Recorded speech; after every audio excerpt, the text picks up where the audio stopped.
నమస్తే అండి. జగన్మోహన్ రెడ్డి గారు మోకాళ్ళ మీద కూర్చొని క్షమాపణ చెప్పాలి. ఇది నేను అంటున్న మాట కాదు, అర్నబ్ గోస్వామి అంటున్న మాట.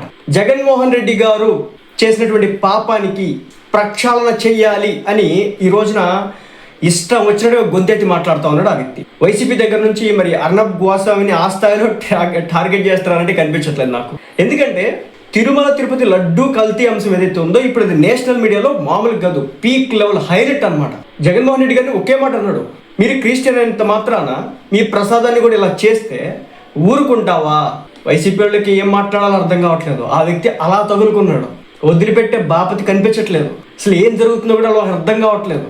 కేవలం జగన్మోహన్ రెడ్డి గారు ఇప్పుడు క్షమాపణ చెప్తే చాలదట, మోకాళ్ళ మీద నిలబడి స్వామికి క్షమాపణలు కావాలి అని చెప్పేసి ఇప్పుడు అర్నబ్ గోస్వామి అడుగుతూ ఉంటే వైసీపీ పార్టీ నేతలకు కూడా విస్మయానికి గురి అయిపోయి ఏం మాట్లాడాలో తెలియక షాక్లో ఉన్నటువంటి పరిస్థితి. నిజం చెప్తున్నాను, ఇది చిలికి జడివానిగా ఇప్పటికే మారింది. ఇది ఇంకా ఇంకా ఇంకా పెద్దదైపోతా ఉంది.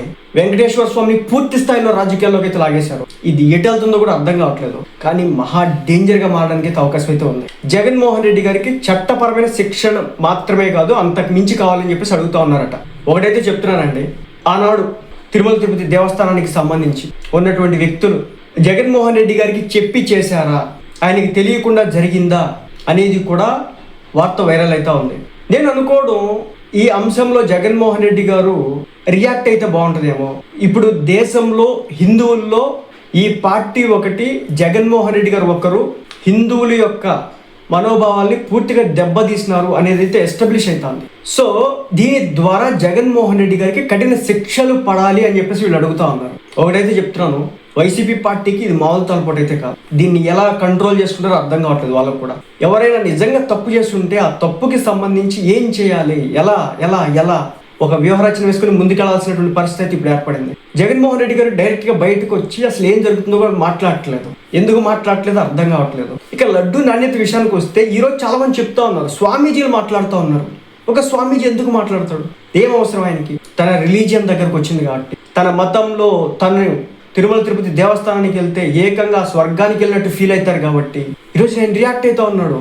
అనేక మంది స్వామీజీలు ఈ తిరుమల తిరుపతి దేవస్థానానికి సంబంధించినటువంటి లడ్డు అంశం మీద డిఫరెన్స్, వేరియేషన్ క్లియర్గా కనిపిస్తూ ఉంది. అప్పుడు ఒకలా ఉండేది, 4-5 రోజులు కూడా ఉండేది కాదు, త్వరగా చెడిపోయేది, స్మెల్ వచ్చేది. బయట పెట్టుకుంటే ఒక వారం 2 వారాలు ఉండేది, ఫ్రిడ్జ్లో పెట్టుకుంటే ఇంచుమించు 20 రోజుల వరకు ఉండేది. ఈ రోజున అలా ఉంటుంది.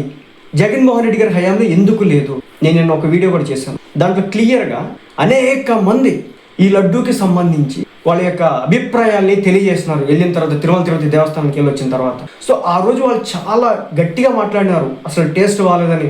ఏకంగా వైవి సుబ్బారెడ్డి గారికి, తిరుమల తిరుపతి దేవస్థానానికి వాళ్ళని ట్యాగ్ చేస్తా ఎక్స్ట్రా ట్వీట్లు వేయడం అయితే జరిగింది. చెప్తున్నాను, ఇది సంచలనమైన విషయం. జగన్మోహన్ రెడ్డి గారు బయటకు రావాలా, మాట్లాడాలా. అర్నబ్ గోస్వామి అయితే కనుక పిచ్చెక్కిచ్చేస్తా ఉన్నాడు, తగ్గేదిలే అంటున్నాడు. మీరు ఎక్కడ దాఖలు అవుతారో అంతకు మించి నేను వెళ్తా అంటున్నాడు. నిజం చెప్పాలంటే ఉతుకుతున్నాడు ఇప్పుడు వైసీపీ పార్టీ. అలాగే దీంట్లో రాజకీయ విమర్శలు కూడా తీవ్రతరం అయితే అవుతున్నాయి. రోజారెడ్డి గారి వీడియో మీరు చూసే ఉంటారు. ఆమె అలా ఎందుకు స్పందించిందో తెలియదు. ఆ వీడియోకి సంబంధించి మళ్ళీ రీషూట్ చేసినట్టు కనిపించారు.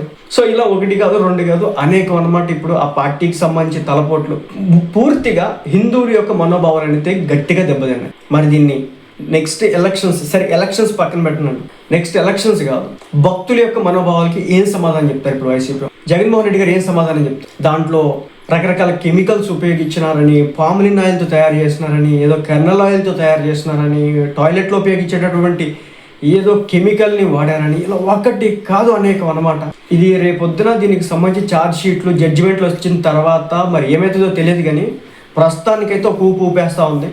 నేషనల్ మీడియాలో అర్నబ్ గోస్వామి మాత్రం మెంటల్ ఎక్కిచ్చేస్తూ ఉన్నాడు వైసీపీ పార్టీకి. ఆయన ఒకటే మాట అన్నాడు, తిరుమల తిరుపతి లడ్డు అనేది గత 300 సంవత్సరాలుగా నికార్సైన స్వచ్ఛమైన నెయ్యితో తయారు చేస్తూ ఉన్నారు. అలాంటిది ఒక క్రైస్తవుడైనటువంటి వైఎస్ జగన్ గారు ఈ పవిత్ర సంప్రదాయాన్ని తన 5 ఏళ్ల పరిపాలనలో నాశనం చేశారు అని చెప్పి. అలాగే జగన్ గారు ప్రతి ఉదయం నిద్రలేవంగానే మీరు గుర్తుంచుకోవాల్సిన విషయం, నేను హిందువుల మనోభావాలతో ఆడుకోకూడదు, కానీ మీరు అదే తప్పు చేశారని చెప్పేసి అర్నబ్ గోస్వామి ఈరోజు నిలదీస్తూ ఉన్నాడు. అలాగే జగన్మోహన్ రెడ్డి గారి హయాంలో తిరుపతి లడ్డూలో భారీ ఎత్తున కల్తీ జరిగింది, పెద్ద మొత్తంలో రసాయనాలు వాడారు, ఇది వాస్తవం అని చెప్పేసి ఆయన అడగడం జరుగుతుంది. ఈ విధంగా కూడా అన్నారు. Mister Jaganmohan Reddy, CBI SIT నివేదిక మీకు క్లీన్ చిట్ ఇవ్వలేదు, దాన్ని ఇలా చిత్రీకరించడానికి ప్రయత్నించకండి.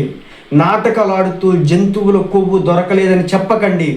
మీ ఉద్దేశం ఏమిటి? ఒక బాధ్యత గల వ్యక్తిగా మాట్లాడండి.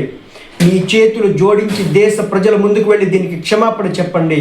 మిస్టర్ వైఎస్ జగన్ రెడ్డి గారు బేషరతుగా క్షమాపణలు చెప్పాలి అని చెప్పేసి అర్నబ్ గోస్వామి చాలా గట్టిగా, నిజం చెప్తున్నాను, రేపు ఇంకా మిగిలిన నేషనల్ మీడియా కూడా దీంట్లోకి ఎంట్రీ ఇస్తే కనుక ఈ న్యూస్ ఎడల్తో కూడా అర్థం కానటువంటి పరిస్థితి. మొత్తానికైతే అర్నబ్ గోస్వామి తగులుకున్నాడు. పడక ఆయన నోట్లోనే పడ్డారు. ఒక యుద్ధం చేస్తాడు, దానికి ఎలాంటి మొహమాటం అయితే లేదు, పెద్ద యుద్ధం చేస్తాడు. సో అదనమాట తిరుమల తిరుపతి లడ్డూకి సంబంధించినటువంటి అర్నబ్ గోస్వామి యొక్క అప్డేట్.